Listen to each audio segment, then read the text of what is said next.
हमारे educational channel आज के स्टडी में स्वागत है।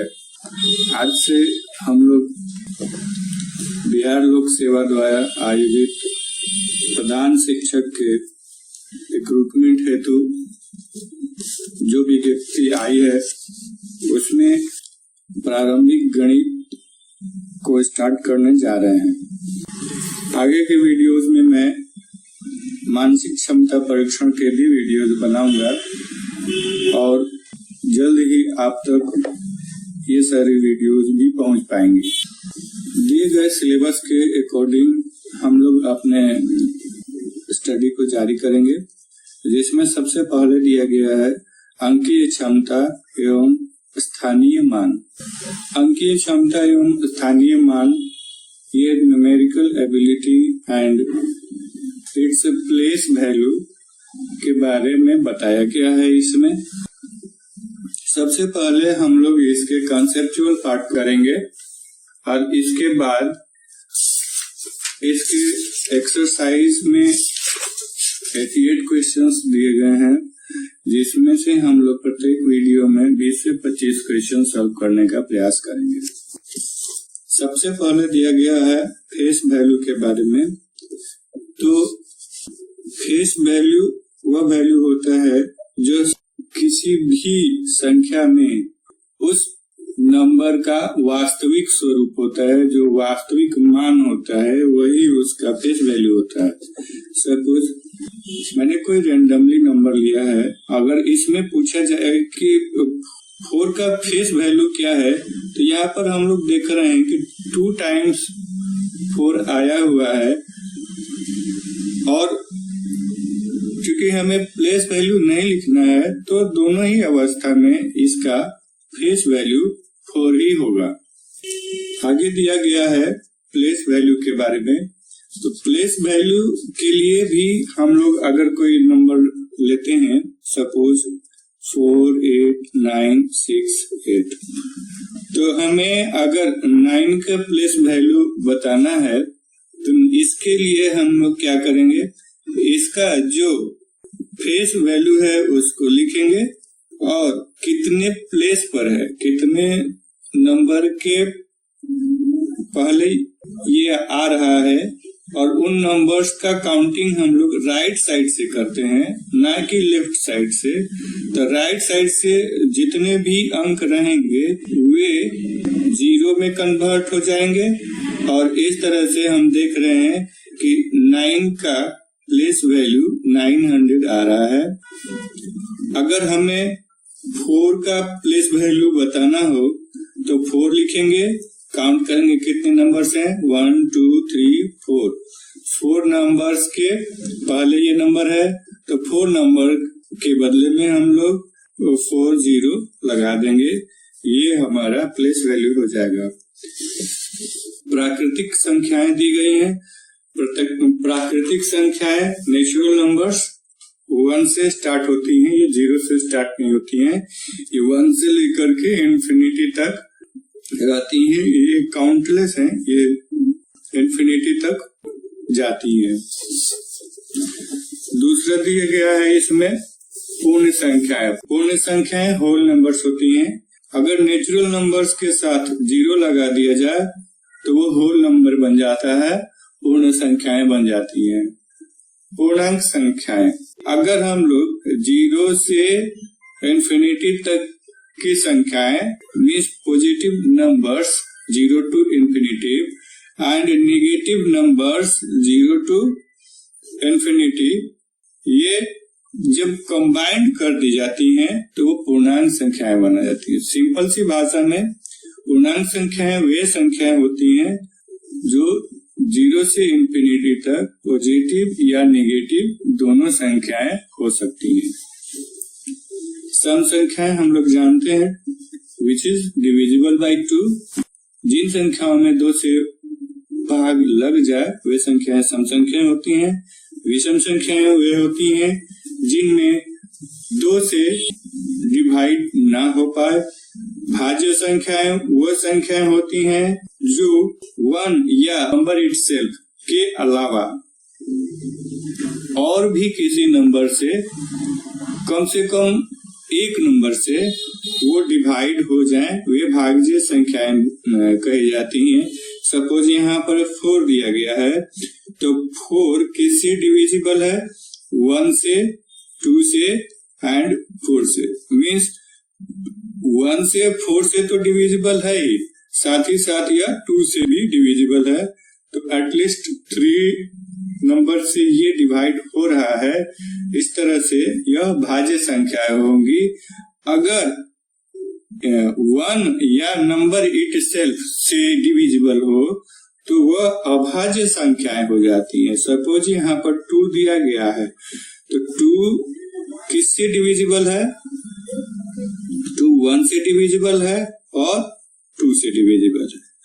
3, 5, 7, 11, 13 ये कोई भी नंबर अगर हम लोग देखेंगे तो ये सारे नंबर्स 1 से डिविजिबल होंगे और साथ ही साथ नंबर इट सेल्फ मतलब खुद से भी ये डिविजिबल होंगे।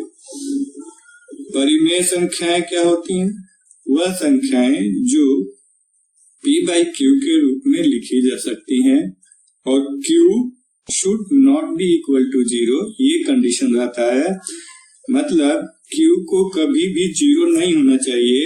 यानी कि हम लोग अगर 4/0 लिख देते हैं या 11/0 लिख देते हैं तो यह गलत रिप्रेजेंटेशन होगा, यह संख्या गलत संख्या होगी, यह एक परिमेय संख्या नहीं होगी। अपरिमेय संख्याएं क्या होती हैं? वह संख्याएं जिन्हें हम p/q के रूप में नहीं लिख सकते हैं।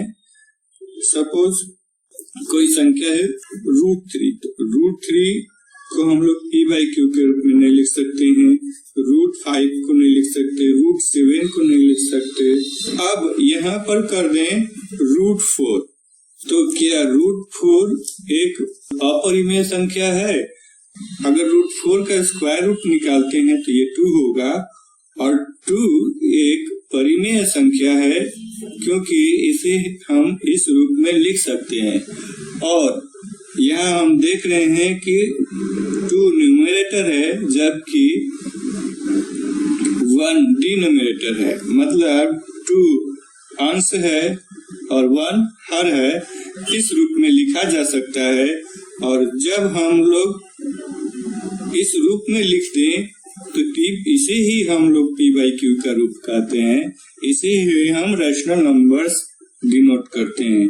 तो √4 रैशनल नंबर नहीं हो सकता, √9 रैशनल नंबर नहीं हो सकता, √16 रैशनल नंबर नहीं हो सकता। सीधी सी बात है, स्क्वायर रूट निकल जाएगा तो परिमेय संख्या होगी, वह अपरिमेय संख्या नहीं हो सकती है। और एक संख्या होती है पाई, जिसका वैल्यू होता है 22/7, लेकिन इसका एक वैल्यू 3.14 भी होता है। देखिए NCERT के क्लास 9 का मैथमेटिक्स का बुक है जिसमें पाई के वैल्यू को दर्शाया गया है। इसमें हम लोग डेसिमल के शुरू के 2 डिजिट्स लेते हैं और तीसरा डिजिट चूंकि 1 है, ये 5 या 5 से ग्रेटर नहीं है, इसलिए राउंड फिगर में इसको 3.15 नहीं लिखते हैं। 3.14 को ही हम लोग आगे प्रॉब्लम सॉल्व करने के लिए कंसीडर करते हैं। लेकिन जब इसको कटाया जाए मीन्स 22/7, 7 से 22 में डिवाइड किया जाए तो ये कंटिन्यूअसली आगे बढ़ते जाता है। यह यहाँ आप देखिएगा, इसमें किसी भी नंबर के बाद, सपोज यहाँ पर 5 है और 5 के बाद 9 आया है, तो 5 के बाद यहाँ पर 8 आया है, फिर 9 के बाद 2 आया है, यहाँ 9 के बाद 7 आया है और यहाँ जस्ट इसके बाद 9 आ गया है। मतलब क्या कि इसको हम रिकरिंग भी नहीं लगा सकते और हर एक स्टेप में एक नई संख्या मिल जाती है इसके कोशेंट के रूप में, भागफल के रूप में।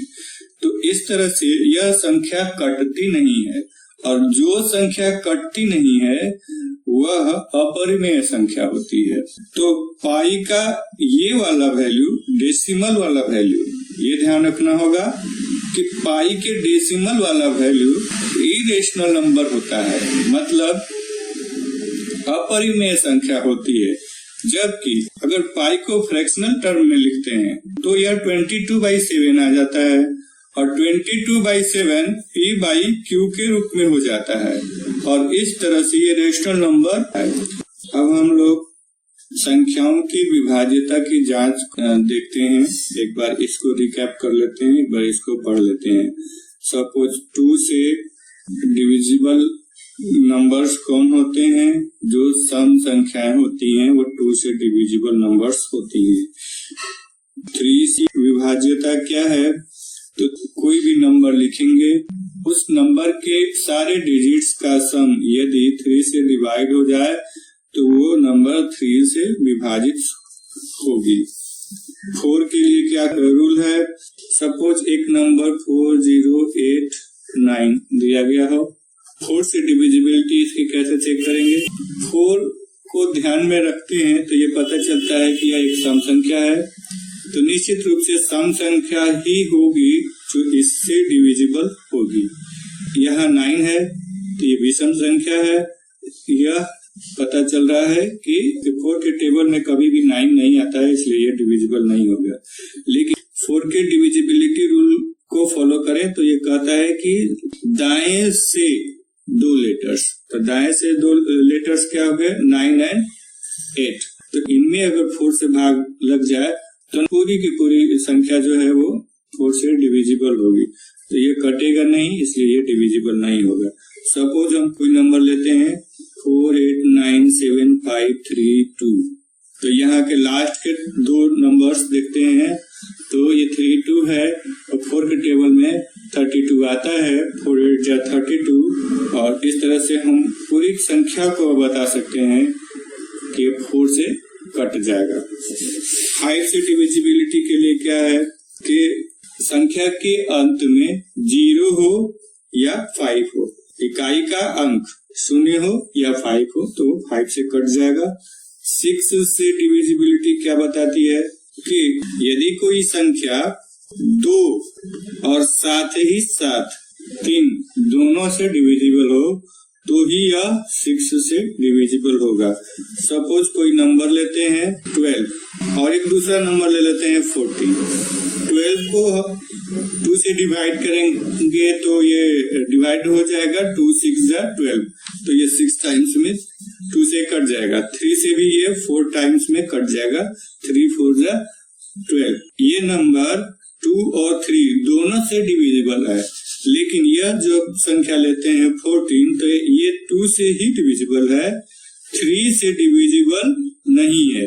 तो इस स्थिति में यह संख्या सम संख्या है जिससे 2 से डिविजिबल हो जा रहा है, इसमें 2 से डिवाइड हो जा रहा है, पर ये 3 से डिवाइड नहीं हो पा रहा है, जिसके वजह से यह 6 से डिवाइड नहीं होगा।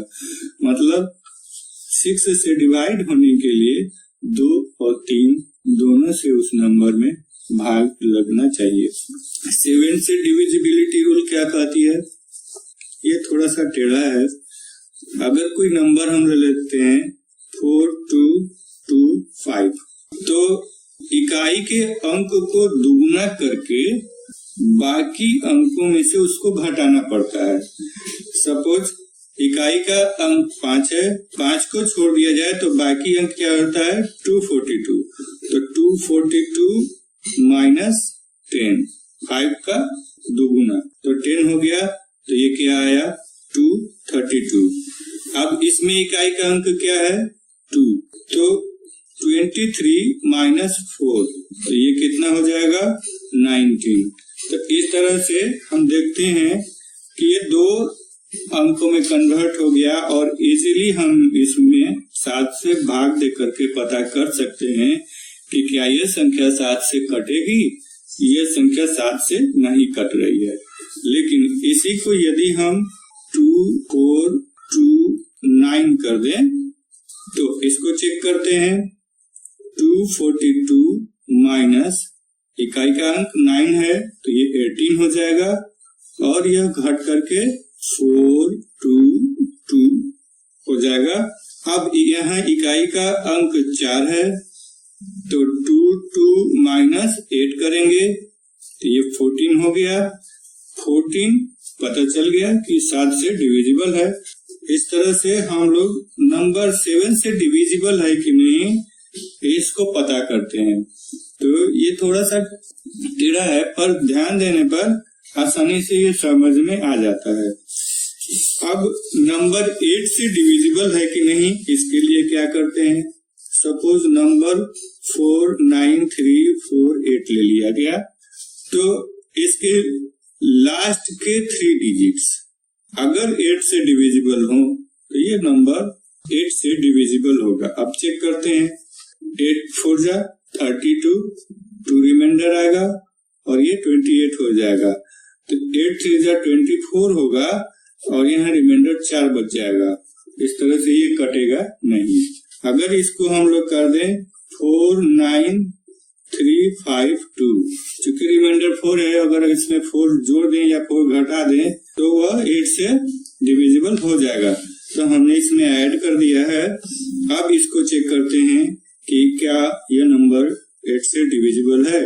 तो 4 टाइम्स में ये जाएगा, 8 4 जा 32 और 3 बचेगा तो फिर 8 4 जा 32 मीन्स ये नंबर इस नंबर से कैंसिल हो गया 44 टाइम्स में। तो ये पूरा का पूरा नंबर। अब इसके आगे कोई भी नंबर हो, 8 भी इसमें जोड़ दीजिए, 3 भी जोड़ दीजिए, कोई फर्क नहीं पड़ता है, वह नंबर इससे कट जाएगा।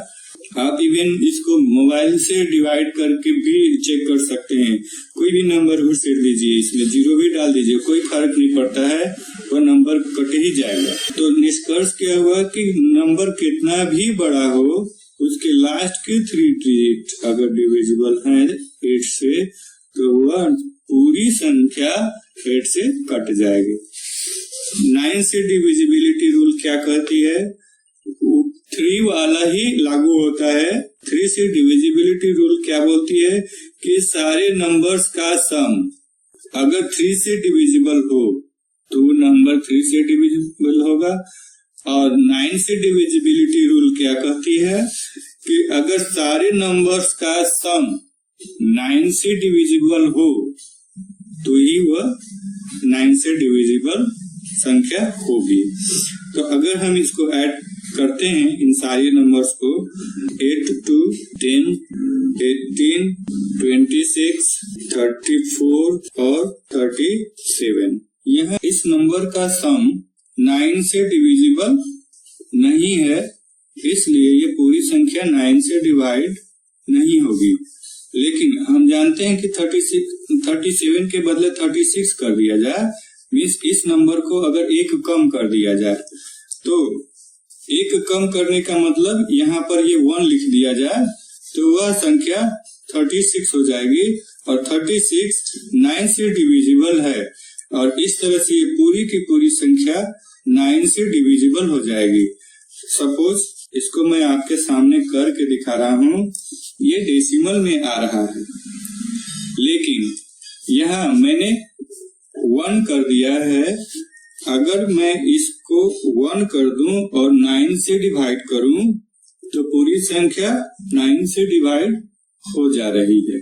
तो इस तरह से हम समझ सकते हैं कि जो भी नंबर दिया गया हो उसके सारे डिजिट्स का योग यदि 9 से डिविजिबल हो तो वो संख्या 9 से डिवाइड हो जाएगी। इसी कैलकुलेटर्स अपने 8 से डिविजिबिलिटी वाले कॉन्सेप्ट को मैं आपको समझा दूं। इसमें दिया गया है 3 4 8 4 9 0 3 5 2 डिवाइडेड बाई 8। ये पूरी की पूरी संख्या कट गई है। क्यों? क्योंकि ये 3 5 2 ये 3 डिजिट्स पीछे से 8 से डिविजिबल है। अगर ये 8 से डिविजिबल नहीं है तो ये पूरी संख्या नहीं कट पाएगी।